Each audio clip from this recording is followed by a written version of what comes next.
Graças a Deus, irmãos. Evangelho de Mateus, capítulo de número 24. Nós vamos ler do versículo 10 até o versículo de número 13. Após isso, vamos ler o livro de Atos, capítulo 2, e o versículo 42.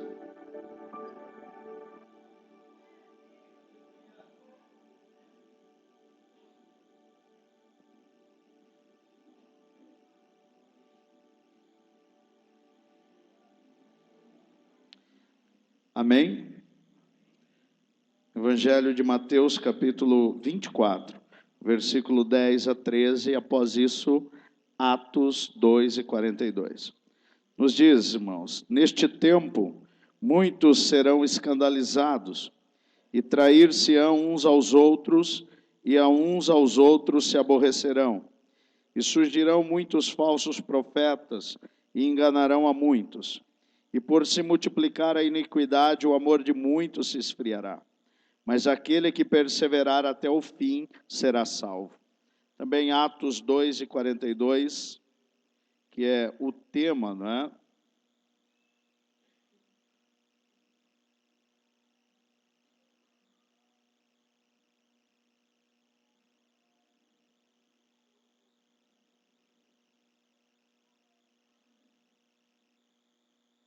Amém? Nos diz assim: e perseveravam na doutrina dos apóstolos, e na comunhão, e no partir do pão, e nas orações. Que Deus seja louvado. Meus irmãos, o texto que nós lemos de Mateus nos mostra a profecia que Jesus estava fazendo a respeito do fim. Os irmãos notem no capítulo 1, versículo 3, do Evangelho de Mateus, o texto que nós lemos, que Jesus ele sobe ao Monte das Oliveiras. De lá os judeus, eles costumavam sentar e observar o templo. Isto foi um costume que surgiu desde a construção do primeiro templo, que foi edificado por Salomão no ano 965 a.C. Quando ele edifica este templo a Deus, então ele constrói duas colunas que estavam na frente daquele templo, uma chamada Boaz e a outra Jabim.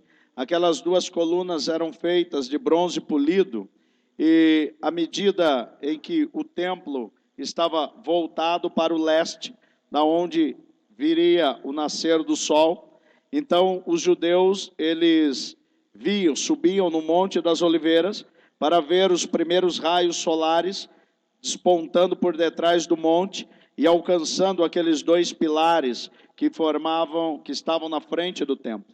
Com aqueles dois pilares, a glória do sol sendo refletido naquele bronze, formava um fulgor, não é? Uma grande claridade, que de maneira, como está relatado na construção do templo, na dedicação do templo, os sacerdotes não podiam entrar, tamanho era aquele fulgor de glória. Então os judeus começaram a tomar isto por hábito, e subir sempre ao Monte das Oliveiras para estar olhando a glória do sol sendo refletido naquelas duas colunas. Os irmãos bem sabem que aquele templo, ele foi destruído no ano 586 por Nabucodonosor, não é? Pela Babilônia, e novamente Esdras vem e edifica um templo sem uma beleza como era a dos tempos de Salomão, sem aquele ouro, sem aquela prata, sem aquele bronze polido refletindo naquelas dois pilares do templo. E vai passando-se o tempo, o povo sobe no Monte das Oliveiras, mas sem aquela glória, sem aquela beleza no templo. Por isso o profeta Malaquias vai escrever no capítulo 4, versículo 2 do seu livro, dizendo: mas para vós que temeis o meu nome, nascerá o sol da justiça. O que é o sol da justiça? Seria o Cristo entrando, né, naquele templo e trazendo esta glória.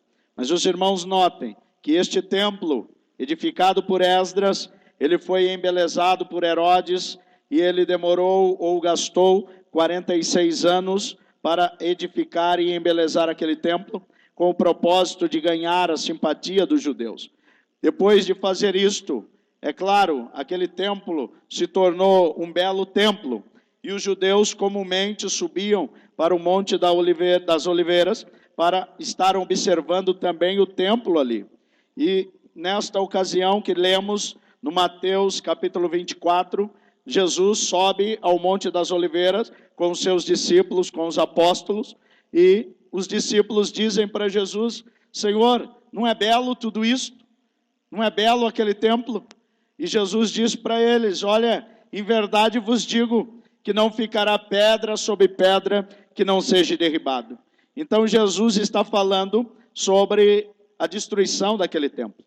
É claro que nesta narrativa os discípulos perguntam para ele no versículo 3, mestre, quando acontecerão estas coisas? Que coisas? A destruição do templo. Que sinais haverá da tua vinda e do fim do mundo? Então os discípulos, eles fazem 3 perguntas a Jesus, e Jesus vai, na sua narrativa, discorrendo sobre elas.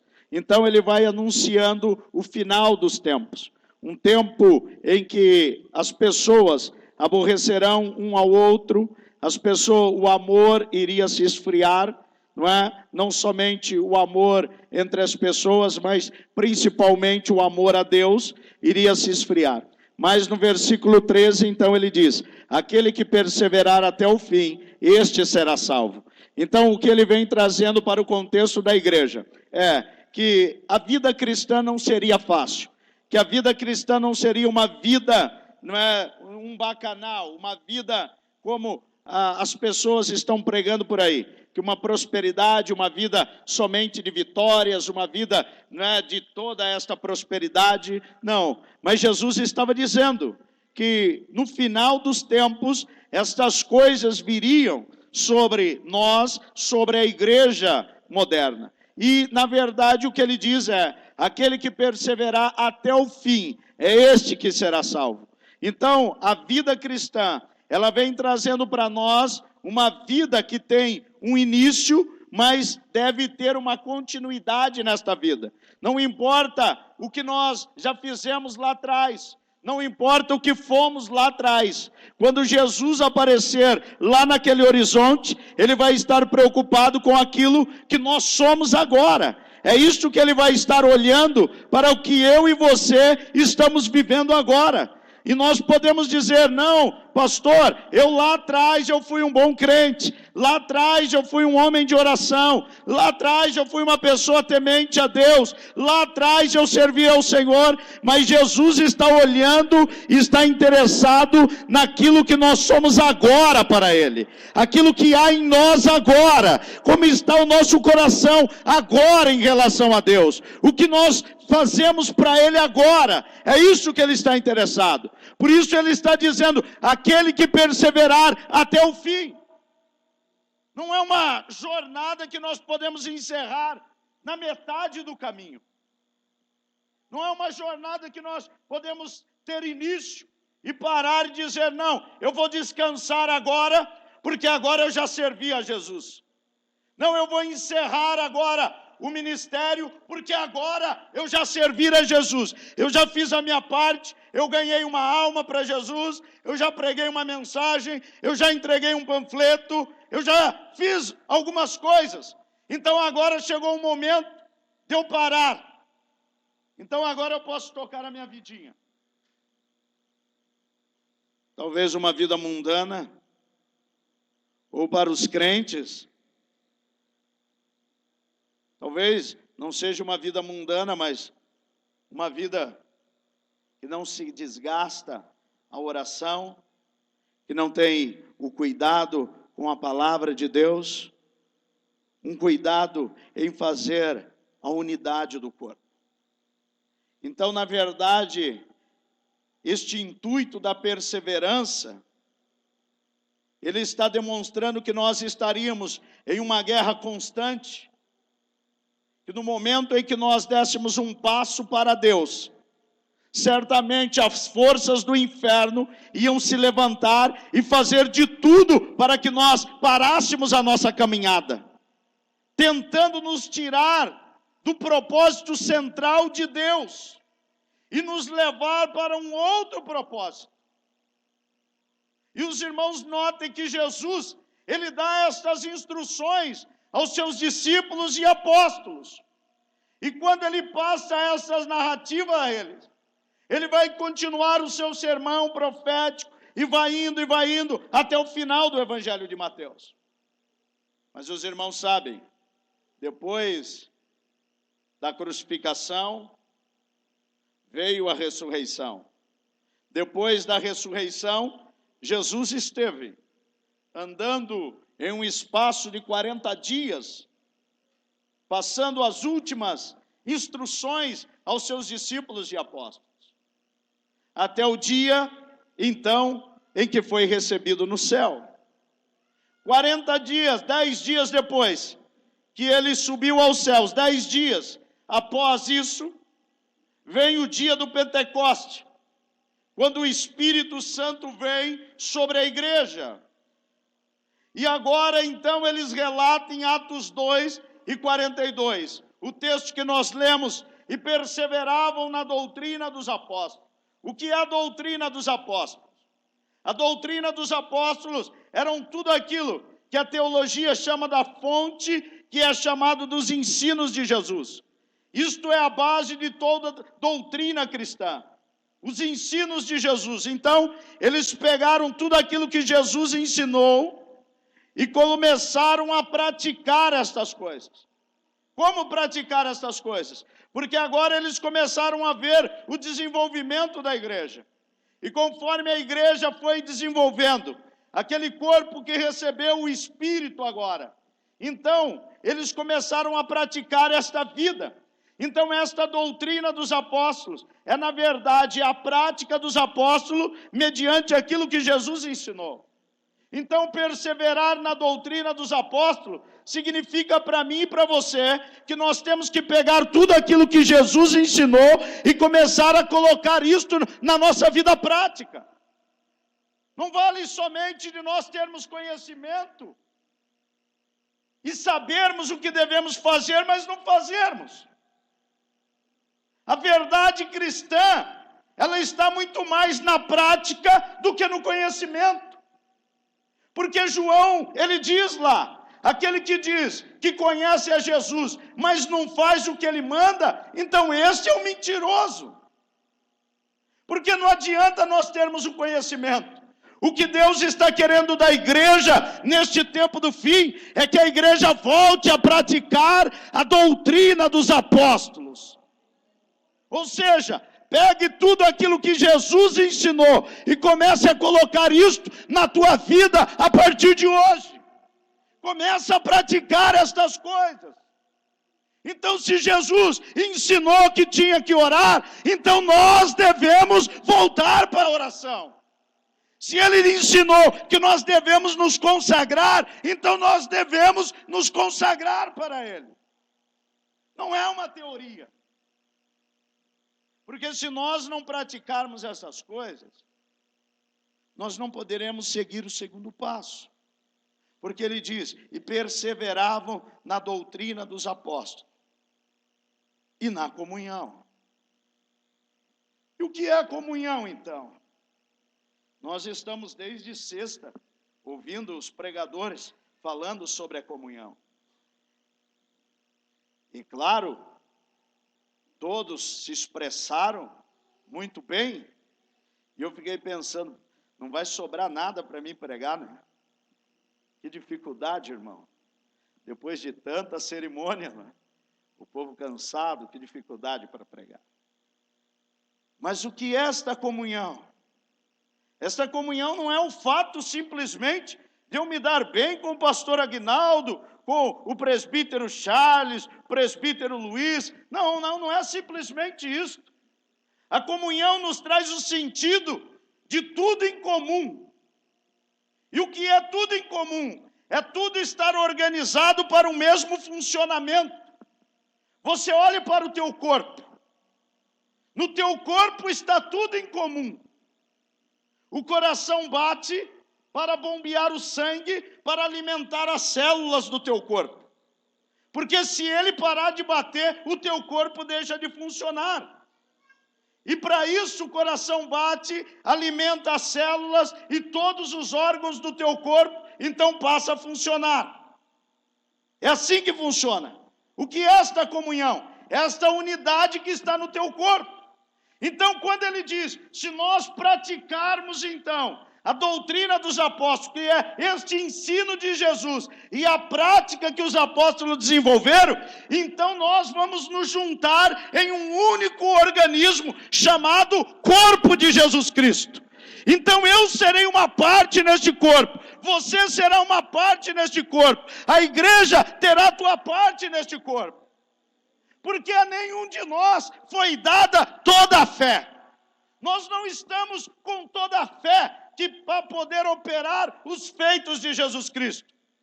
Mas a Bíblia diz que a cada um de nós foi dado uma medida de fé. Uma medida da fé. Uma parte de Cristo está em mim. A outra parte de Cristo está no Joel. A outra parte de Cristo está no irmão. A outra parte está na igreja. E nós temos que nos unir em um único propósito, para fazer o reino de Deus ter a tua funcionalidade. Fazer este corpo funcionar na mesma maneira que aquele que nasceu de Maria fazia funcionar. Então a comunhão não é simplesmente o fato de eu me dar bem com o Charles. Isto é simples, irmão. É só ele me convidar para ir na casa dele comer um churrasco e eu fico bem com ele. Não é? Não é só isso, meu irmão. A verdade é que eu tenho que estar tão ligado com ele para fazer este corpo chamado igreja funcionar.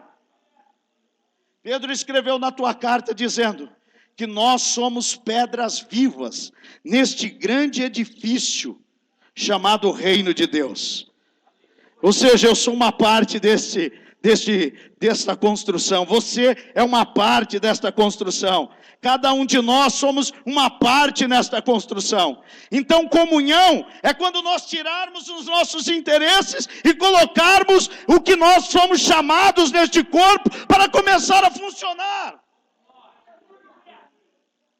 Então, pouco me importa, irmão, se o irmão é isto ou é aquilo. Importa que eu devo estar no meu devido lugar, funcionando a maneira em que Deus me colocou para funcionar.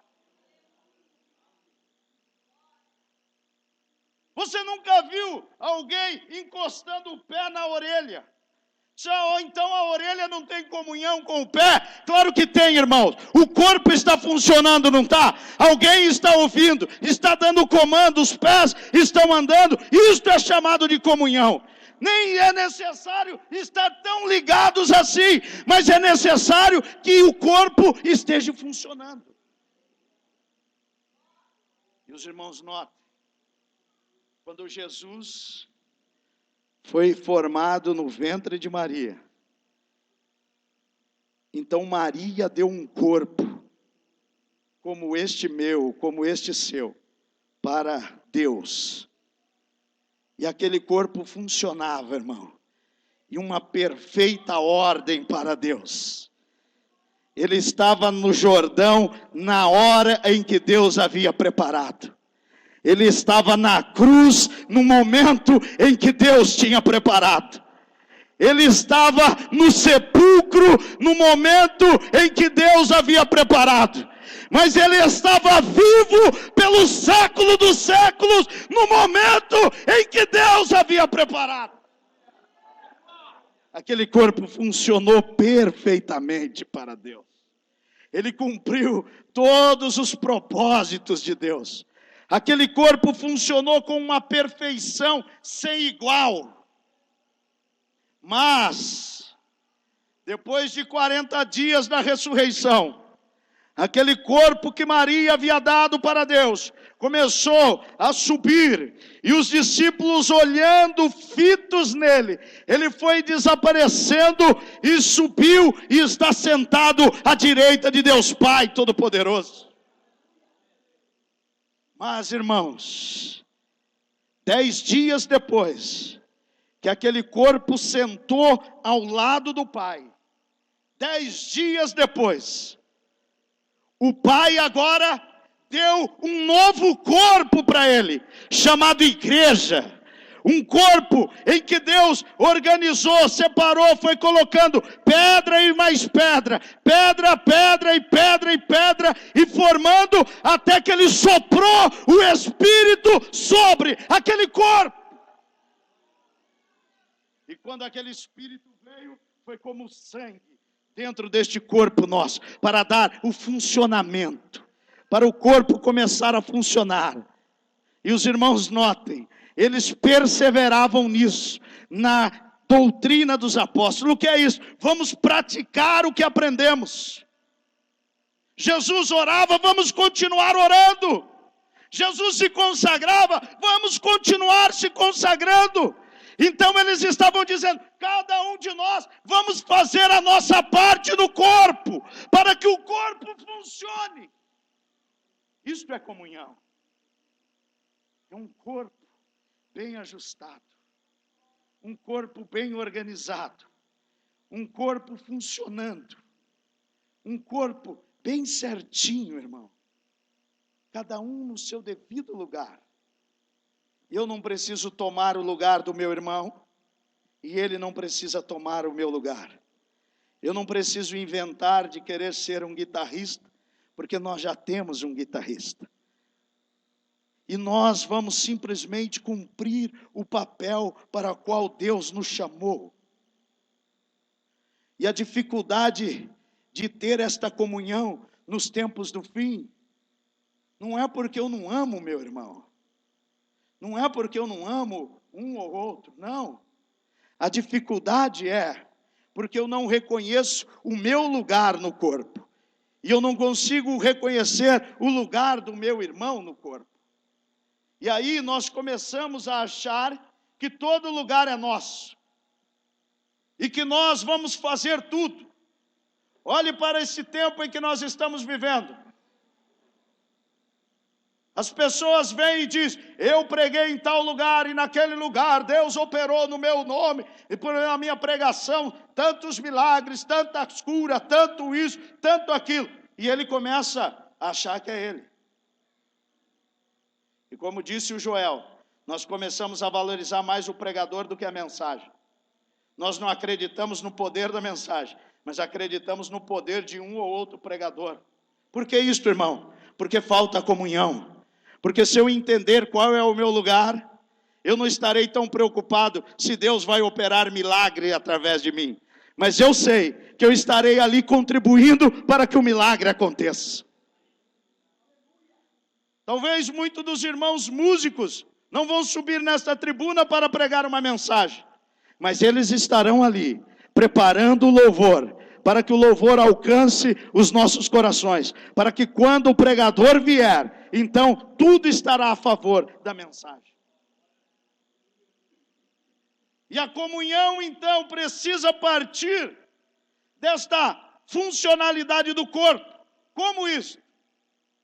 Não é quando eu amar o meu irmão simplesmente, mas é quando eu olhar e ver Deus no meu irmão. E dizer, Deus está lá naquele irmão. Deus está neste irmão. E eu sei que Deus vai usar a vida daquele irmão. Eu sei que Deus vai operar mediante aquele irmão. Porque aquele irmão está no devido lugar dele. Ele está fazendo o papel dele. Enquanto uns estão pregando, outros estão cantando, outros estão orando, outros estão limpando, outros estão trabalhando, porque cada um tem a sua funcionalidade. E quem é maior neste corpo? O maior no corpo é a cabeça, irmão. Porque é a cabeça que comanda tudo. É a cabeça que diz vai para lá. É a cabeça que diz vem para cá. É a cabeça que dá ordem. É a cabeça que manda. Então o maior é o cabeça que está lá, assentado à direita de Deus Pai. Então esta é a comunhão que nós precisamos. Eu não preciso ir na casa do irmão. Eu não preciso jantar com o irmão. É claro que isso é bom. Se os irmãos quiserem me convidar, eu vou. Mas o melhor de tudo é eu olhar e dizer, eu vejo Deus na tua vida, meu irmão. Eu vejo Deus na tua vida. E você precisa deixar que Deus desenvolva esse trabalho na tua vida. Isto é comunhão. E nós não precisaremos forçar nada. Os irmãos vão saber que o pastor vai estar no lugar dele de oração. E quando for preciso pregar, eles vão saber que o pastor vai ter uma mensagem para pregar. Mas o pastor vai saber também que cada irmão vai estar no seu devido lugar para que a igreja tenha o teu funcionamento. Então veja, começa com a doutrina dos apóstolos, o conhecimento, a prática, a vida prática daquilo que se aprendeu. E a comunhão vai dar a funcionalidade para este corpo começar a ter atividade. E os irmãos notem, no partir do pão. Olhe para isto, irmão. O que é este partir do pão? Como os pregadores já disseram aqui, pode estar relacionado à assistência social? Sim, pode estar. Mas se é para uma vida prática e espiritual, então está relacionado à Santa Ceia. Por que a Santa Ceia? Porque a Santa Ceia é o alimento espiritual para nós. Jesus disse, eu sou o pão vivo que desceu do céu. É isso que nós temos que comer a cada dia. É isso que nós devemos nos alimentar. Quando o povo saiu do Egito, durante 14.600 dias, era disso que eles se alimentavam, daquele pão que vinha do céu. Durante aqueles 40 anos que andaram no deserto, o alimento deles era este pão que caía do céu e estava lá. E eles comiam, irmão Odair, colhiam toda manhã aquele pão que Deus mandava do céu para se alimentar. E para a nossa vida espiritual, nós temos que ter esta comunhão com Deus. Jesus disse, aquele que não come da minha carne e não bebe do meu sangue, este não tem vida em vós mesmo. Esta é a palavra dele, este não tem vida em vós mesmo. O que ele está dizendo é que este alimento é que dá vida para este corpo místico. Este pão espiritual é o que dá vida para este corpo místico, que é a igreja, esta funcionalidade. Então, se eu proporcionar que este pão continue caindo do céu, então nós teremos vida em nós mesmos. Então, os irmãos notem que o que ele está dizendo é, comece a praticar os ensinos de Jesus. Esteja no teu devido lugar, na hora em que você deve estar. E o que vai acontecer? O pão vai continuar caindo do céu. E você vai continuar alimentando a tua vida para o propósito de Deus. Agora o que acontece, irmão? Se eu não pratico o que Jesus ensinou, logo, irmãos, eu nunca vou entender qual é a minha função. Então eu vou procurar alguém e ele não vai estar no seu devido lugar. Por isso a Bíblia diz, né? A cada um foi dado segundo a medida da fé. Por que isso? Porque nós estamos reunidos aqui nesta noite. E eu tenho certeza que há pessoas aqui que têm fé para orar por outros, para eles serem curados. Há pessoas aqui que têm fé para orar por outros, para eles serem batizados no Espírito Santo. E há pessoas aqui que têm fé para orar para as pessoas e pregar para as pessoas aceitarem a Jesus Cristo. Então a igreja é formada por toda esta medida de fé, para que cada um com a sua medida de fé possa compor aquele corpo pleno que era o de Jesus Cristo vivendo aqui. Então os irmãos entendem, se eu falto no culto, então aquele corpo está com déficit. Onde está a medida da fé? Aquela medida da fé que eu precisava hoje, irmão Dair, ficou dormindo em casa. Ele está muito cansado. ele não pôde cumprir a função dele hoje. Imagine o teu corpo, se o teu coração para. O teu corpo tem o privilégio de dizer: coração, descanse um pouco, pare. E o que vai acontecer? Todo o corpo vai perder o funcionamento. Pulmão, pare, não funcione esta noite. Você está cansado, já está há 41 anos trabalhando direto, sem parar, 24 horas por dia. Pare de funcionar um pouco. Imagine, irmão, se o teu corpo tem este privilégio. Não é? Mente, pare de pensar. Imagine se nós temos este privilégio. Nós não temos. E os órgãos do meu corpo estão funcionando há 41 anos, sem parar, 24 horas por dia, 7 dias por semana, 365 dias por ano, sem parar de funcionar. Isto é o corpo. Por isso, a Bíblia diz que o nosso descanso não é aqui. Aqui nós precisamos funcionar, meu irmão. Aqui nós precisamos trabalhar. Alguém disse para Jesus: mas hoje é sábado, o senhor está trabalhando? E ele disse: o meu pai trabalha até agora. Ele que é o chefe, ele que é o Senhor, ele que é o dono, ele que é o Senhor de toda a terra, ele trabalha até agora, eu tenho que trabalhar também. Então ele estava dizendo: olha, o nosso descanso não é aqui. Nós chegaremos a um lugar, como está lá em 1 Coríntios, que a fé não terá mais a necessidade. Porque nós já alcançamos o padrão e a estatura do varão perfeito. Nós já seremos semelhante a ele. E a fé lá não terá nenhum valor para nós. Então lá, pode encerrar isso. Mas até aqui, nós precisamos trabalhar. Então os irmãos conseguem olhar para a igreja moderna e conseguem comparar ela com a igreja de Atos dos Apóstolos. A igreja do Atos dos Apóstolos, ela tinha o ensinamento de Jesus e ela praticava isso. E eles sabiam qual era a função deles no corpo. Olhe para o capítulo 6 de Atos. Quando deu um problema na distribuição da cesta, então eles disseram: constitua diáconos. O diácono vai cuidar disso. Este é o papel dele. Porque nós vamos continuar no nosso devido lugar, orando e pregando, para que o corpo continue funcionando. Eles não perderam tempo e nem saíram do seu devido lugar. Eles sabiam a ordem de Deus. E eles conseguiam ver: eu vejo Deus no diácono, então põe eles para resolver isso. E os diáconos diziam: eu vejo Deus no meu pastor, continue pregando e orando, pastor.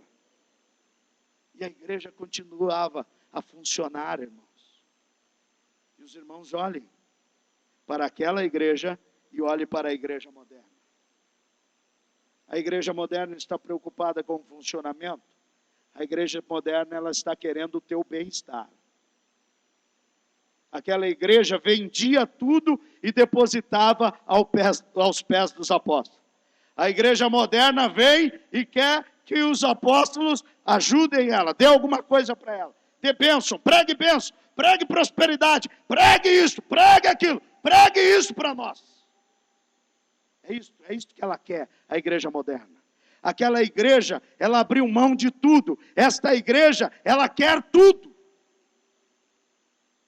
Veja, irmão, por que não funciona? Ela não funciona por causa disso. Nós não compreendemos o nosso lugar no corpo de Jesus Cristo. Então nós temos dificuldades de fazer com que esta igreja funcione.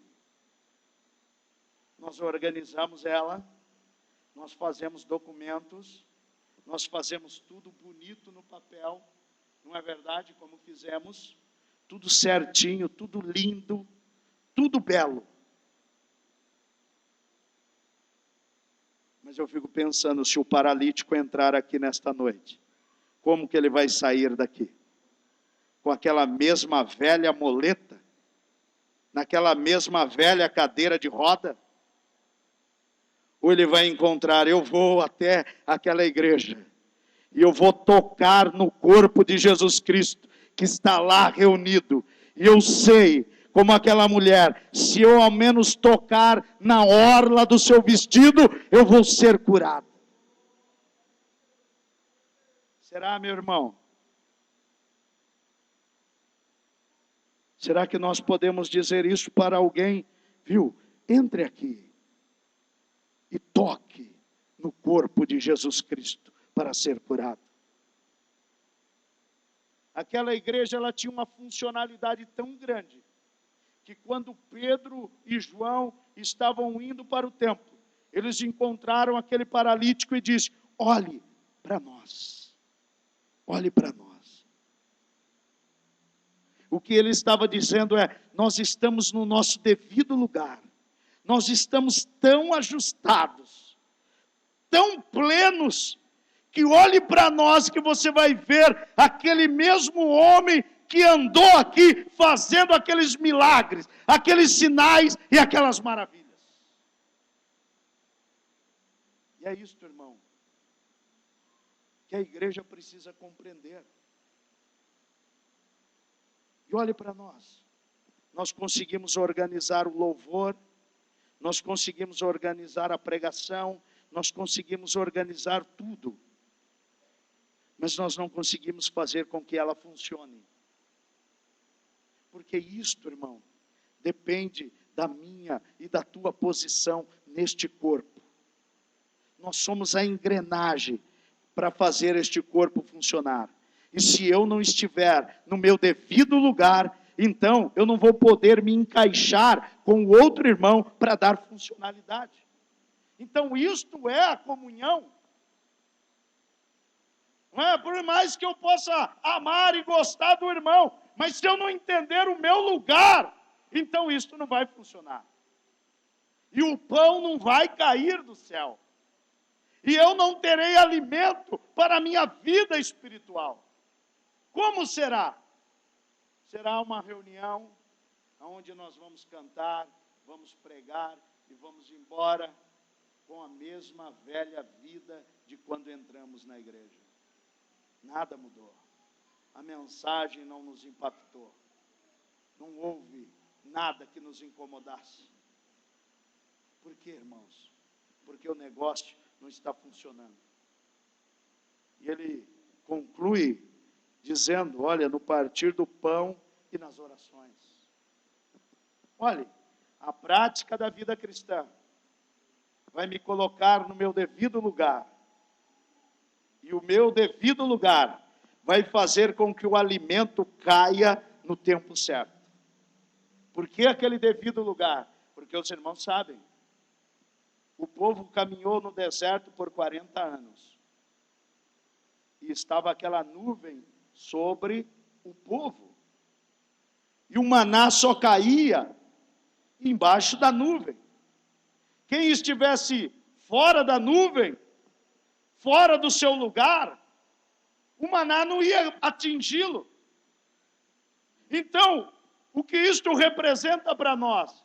Se eu não tiver na funcionalidade do Espírito Santo conduzindo, então eu vou morrer de fome no deserto. Eu vou morrer numa vida seca espiritual. Eu vou tentar me levantar espiritualmente, mas não vou conseguir. Por quê? Porque eu não estou no meu devido lugar. Ah, mas eu quero me levantar. Se você quer se levantar, então vá para o seu devido lugar. Olhe para o filho pródigo. Ele saiu do seu devido lugar. Ele disse, pai, eu quero a minha parte. E ele pegou e foi para distante do pai. Mas quando ele gastou tudo o teu dinheiro, quando ele gastou tudo que tinha, e viu a vida que ele estava vivendo, então ele disse, eu vou me levantar. Mas vai para onde? Vai se levantar aí, no chiqueiro? Ele disse, não, eu vou me levantar e irei para a casa do meu pai. Eu vou voltar para onde eu nunca deveria ter saído. Eu vou voltar para o meu devido lugar. E vão dizer: pai, eu não sou digno de ser tratado como filho mais, mas trate-me como um dos seus jornaleiros, porque até os teus empregados, o Senhor manda aquela vida espiritual cair toda manhã para eles. Ele voltou para o seu lugar, irmão. Ele voltou para a casa do seu pai. Ele não ficou tentando se levantar no chiqueiro. Não, eu vou levantar do chiqueiro, vou lavar meu sapato, a minha roupa. Daqui a pouco estava tudo sujo de novo. Ele disse: eu quero me levantar, então eu vou sair desse chiqueiro e vou lá para a casa do meu pai. É lá que é o lugar, lá que é o meu lugar, lá onde eu nunca deveria ter saído. E ele consegue, irmão, se levantar e ir para a casa do seu pai. E agora? Então agora ele tem poder na oração, porque ele está no seu devido lugar. O alimento está caindo, então ele consegue falar com Deus plenamente. Ele não tem dificuldade em entrar na presença de Deus. Ele não tem nenhuma dificuldade em chegar para o pai e dizer: ô pai, o senhor me perdoou, né? Eu posso estar com o Senhor agora. Agora eu tenho liberdade para orar. Agora sim, eu tenho comunhão para viver com o Senhor. Então ele perseverava nisso. Vamos perseverar, irmãos, e praticar a palavra de Deus. Vamos perseverar e manter-nos no nosso devido lugar. Se eu conseguir ver Deus no Moás, eu não vou criticá-lo, eu não vou falar nada a respeito dele, porque eu sei que Deus habita no meu irmão. E eu sei que ele está no seu devido lugar. E eu estarei no meu. Então eu não preciso criticá-lo, dizer: Moás, para de tocar essa bateria. Não, porque lá é o lugar dele. É ali que Deus está trabalhando na vida dele. Então, pelo contrário, eu vou dizer para ele: Moás, continue no teu lugar, porque aí Deus está te usando, meu irmão. Continue fazendo acontecer o louvor para a glória de Deus. Isto é, irmãos, a comunhão. Deus vai continuar, irmãos, mandando o pão para todos, porque nós estaremos debaixo daquela nuvem que nos protege do calor desta vida, aquela nuvem que nos guarda. E Deus estará mandando o alimento toda manhã para nós. Está aqui, olha, está aqui o alimento espiritual para a tua vida. Continue no teu lugar. E se eu estiver no meu lugar, eu terei liberdade de chegar e dizer: pai, eu estou aqui orando e buscando o Senhor. Eu terei autoridade na oração, poder na oração, poder no serviço, porque eu estou cumprindo o meu devido lugar.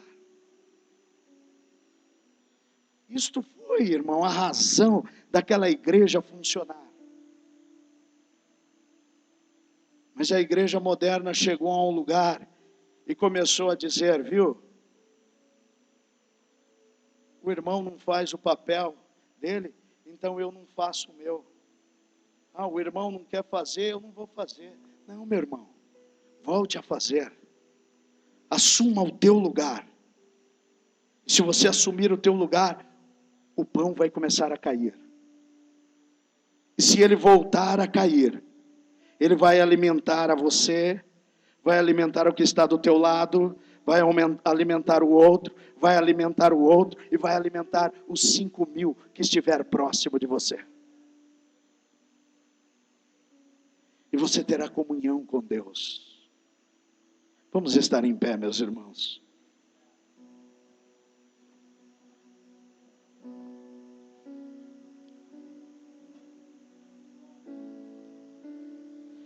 Nós chegamos a um tempo a qual Jesus havia dito que o amor se esfriaria. O amor a quem? É claro, o amor a Deus. Se nós não amamos a Deus, é claro, nós não vamos amar ninguém. Por quê, irmãos? Porque o pão não vai cair. Porque nós não vamos conseguir olhar para o irmão e dizer: meu irmão, eu vejo Deus operando neste trombone. Nós não vamos conseguir. Nós não vamos conseguir ver Deus nas pessoas. Nós vamos apenas olhar para as pessoas e ver, está vendo? Está chegando aquele tribuloso. Está chegando aquele irmão. Está vendo? Está chegando aquela irmã com aquele cabelinho. Está chegando a irmã com aquele cabelão. É só isso que nós conseguimos olhar, irmão. Nós não conseguimos olhar e dizer, eu estou vendo Deus vindo na vida do meu irmão. Eu não estou conseguindo ver Deus lá. E por quê, irmão? Não é porque Deus não está no irmão. É porque os meus olhos não estão bem. E as coisas não fluem. E aí nós ficamos tentando nos levantar lá naquele chiqueiro. Sabe aquele chiqueiro? Não, vou me levantar aqui no chiqueiro. Vou tomar um banho ali no chiqueiro. Não é? Mas não posso sujar os pés. Não, meu irmão, porque este não é o teu lugar. O teu lugar é na casa do Pai. O teu lugar é lá, junto com o teu Pai. É lá, irmão, que você vai se lavar. É lá que você vai se levantar. É lá que você vai ter aquela comunhão novamente na oração. Você entende agora? Porque você não consegue orar mais? Você entende agora porque você passava outrora tantas horas em oração e hoje 10 minutos se tornou um fardo para você? É por causa disso. Porque você saiu do teu lugar. Você deixou de ver Deus no teu irmão. Você deixou de praticar aquilo que Jesus te ensinou. Você deixou de praticar. Ah não, mas eu sei, pastor. Eu sei, mas não pratica mais.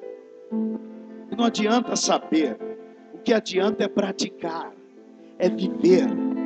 Vida cristã, irmãos, não é uma utopia. Isto é uma prática. E se nós voltarmos a praticar, então o corpo vai voltar a funcionar. Os órgãos vão voltar a funcionar. Nós vamos dizer, ei irmão, ore por mim, porque eu sei que você tem o dom de orar, o dom da fé, de orar por mim e eu ser curado. Ore por mim. Ei irmão, eu sei que você pode orar por mim nesta noite, eu sei. Ei irmão, eu sei que Deus está na tua vida, irmão. Volte a trabalhar para Deus. Ei irmão, eu consigo enxergar Deus em você, meu irmão. Eu posso ver Deus na tua vida. Ah, mas aquele irmão não é um grande pregador, pastor. Não importa, irmão. Mas Deus chamou o irmão também. E ele tem um lugar neste corpo. Ele tem uma funcionalidade neste corpo. Pastor, aquele irmão não é um grande cantor, não importa, irmão. Mas Deus o chamou. Ele faz parte deste corpo que está funcionando para a glória de Deus. Pastor, mas aquele irmão, mas ele foi chamado por Deus também. Quando Deus construiu, mandou que Moisés construísse aquele tabernáculo no deserto. Eles construíram aquela tenda de pele. Aquela tenda de pele não tinha beleza nenhuma, irmãos. Era uma pele que estava lá formando aquela tenda. Era apenas uma pele. Havia templos dos pagãos mais belos, Charles, do que aquela tenda no deserto. Havia grandes zigurates na Síria, na Babilônia. Havia grandes templos lá para as divindades. Mas aquela tenda de pele do deserto, os pagãos passavam lá e diziam: Deus está naquela tenda. Eles diziam: o Senhor Jeová, o Deus dos hebreus, está habitando naquela tenda. E como ele sabia disso? Porque havia um fogo durante a noite que acendia aquele lugar, e havia uma nuvem que cobria aquela tenda durante o dia. E é isso que Deus quer olhar para nós e ver: o fogo do Espírito aceso em nós mais uma vez, e a condução daquele Espírito sobre nós, nos guiando no deserto desta vida em direção à terra prometida. E aí nós vamos voltar a funcionar, meu irmão. O coração da igreja vai voltar a bater. O coração da igreja vai começar a bater, a jorrar este sangue espiritual no meio do teu povo, trazendo vida. Os pulmões vão voltar a funcionar, ressuscitando este corpo morto, para que nós nos encontramos nos nossos devidos lugares, praticando o que Jesus nos ensinou, estando no nosso lugar, no corpo, a comunhão, nos alimentando desta vida espiritual mais uma vez, e voltando a ter aquela comunhão com aquele amado Pai. Pai, deixa eu voltar para a tua casa nesta noite. Pai, me recebe mais uma vez, Senhor. Eu vou me levantar deste chiqueiro em que eu estou vivendo. O que é isto, irmão? Esta vida espiritual que fica patinando nesta lama, alimentando porcos, ao invés de cuidar de ovelhas. Vivendo, irmãos, neste chiqueiro chamado religião. E Deus esperando para que nós possamos voltar para o nosso lar. Glória a Deus. Bendito seja Deus. Glória seja o teu nome, Senhor.